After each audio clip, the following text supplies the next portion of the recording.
Video చూసే ముందు జై శ్రీకృష్ణ అని కమెంట్ చేయండి. ప్రేమ, ఐశ్వర్యం, విలాసం, అందాన్ని ఇచ్చే శుక్రుడు సింహరాశిలో కూర్చున్నాడు. శుక్రుడి శుభస్థానం కారణంగా ఆ వ్యక్తి లక్ష్మీదేవి అనుగ్రహం కూడా పొందుతాడు. అదే సమయంలో శుక్రుని స్థానం అశుభంగా ఉంటే వ్యక్తి జీవితంలో సమస్యలను ఎదుర్కోవాల్సి ఉంటుంది. ప్రస్తుతం శుక్రుడు సూర్యుడి రాశిలో ఉన్నాడు. ఆగస్టు 25 నుంచి శుక్రుడు బుధుడికి చెందిన కన్య రాశిలో సంచరించబోతున్నాడు. కన్య రాశి శుక్రుడి బలహీన రాశి. దీని కారణంగా కొన్ని రాశుల వారు శుభ అశుభ పరిణామాలను ఎదుర్కోవాల్సి ఉంటుంది. ఆగస్టు 25 నుండి సెప్టెంబర్ 17వ తేదీ వరకు శుక్రుడు కన్యరాశిలో ఉంటాడు. శుక్రుడు ప్రవేశించిన వెంటనే కేతువుతో సంయోగం జరుగుతుంది. కన్యరాశిలో శుక్రుడు సంచరించడం వల్ల ఏ రాశుల వారికి అదృష్టం బంగారంలా మెరిసిపోతుందో ఈ వీడియోలో తెలుసుకుందాం. అంతకంటే ముందు వీడియోని లైక్ చేయకపోతే లైక్ చేయండి ఫ్రెండ్స్. అలాగే మన ఛానల్ని సబ్స్క్రైబ్ చేసుకుని పక్కనే ఉన్న బెల్ ఐకాన్ని కూడా యాక్టివేట్ చేసుకోండి. మొదటి రాశి సింహరాశి. కన్యరాశిలో శుక్రుని సంచారం సింహరాశి వారికి ప్రయోజనకరంగా ఉంటుంది. మీరు మీ కష్టానికి తగిన ఫలితాలను పొందుతారు. సంతోషం, శాంతి కారణంగా ఇంటి వాతావరణం ఆహ్లాదకరంగా ఉంటుంది. మీరు మీ ప్రేమికుడితో డేటింగ్ కూడా వెళ్ళవచ్చు. మీరు మీ ఆదాయాన్ని పెంచుకోవడానికి కొత్త వనరులను కనుగొనవచ్చు. కొత్త ఉద్యోగం వచ్చే అవకాశం కూడా ఉంది.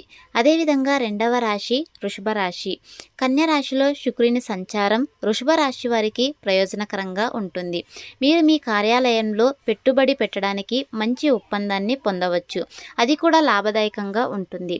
మీరు విహారయాత్రకు కూడా వెళ్ళవచ్చు. ఆర్థికంగా లాభదాయకంగా ఉంటుంది. జీవితంలో శృంగారం అలాగే ఉంటుంది. మీరు పూజల పట్ల చాలా ఆసక్తిని కలిగి ఉంటారు. సామాజిక ప్రతిష్ట పెరుగుతుంది. ఉద్యోగాలు చేసే వారికి ఈ సమయం అనుకూలంగా ఉంటుంది. పోటీ పరీక్షలకు సిద్ధమవుతున్న వారికి శుభవార్తలు అందుతాయి. కుటుంబంతో ఆనందంగా గడుపుతారు. మూడవ రాశి మకర రాశి. కన్య రాశిలో శుక్రుని సంచారం మకర రాశి వారికి శుభప్రదంగా ఉంటుంది. ఈ కాలంలో మీ ఆరోగ్యం బాగానే ఉంటుంది. శృంగారం, ఆకర్షణ జీవితంలో నిలిచిపోతాయి. చిన్న ప్రయాణాలకు కూడా వెళ్ళే అవకాశం ఉంది.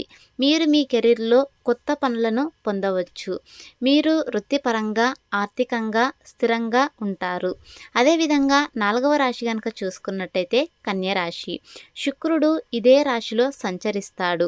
అందువల్ల ఈ సంచారం మీకు లాభదాయకంగా ఉంటుంది. శుక్రుడి ప్రభావంతో మీ ప్రేమ జీవితం మెరుగ్గా ఉంటుంది. వ్యాపారులకు లాభాలు కలిగే సూచనలు ఉన్నాయి. ఉద్యోగాలు చేసేవారికి ఈ సమయం బాగుంటుంది. డబ్బు సంపాదనకు కొత్త మార్గాలు కనిపిస్తాయి.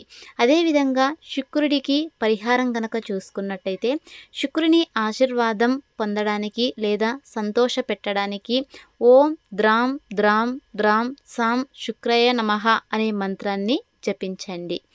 ఇది ఫ్రెండ్స్ ఇవాల్టి వీడియో. మరెన్నో ఇలాంటి వీడియోస్ కోసం మన ఛానల్ని సబ్స్క్రైబ్ చేసుకోండి. Thanks for watching.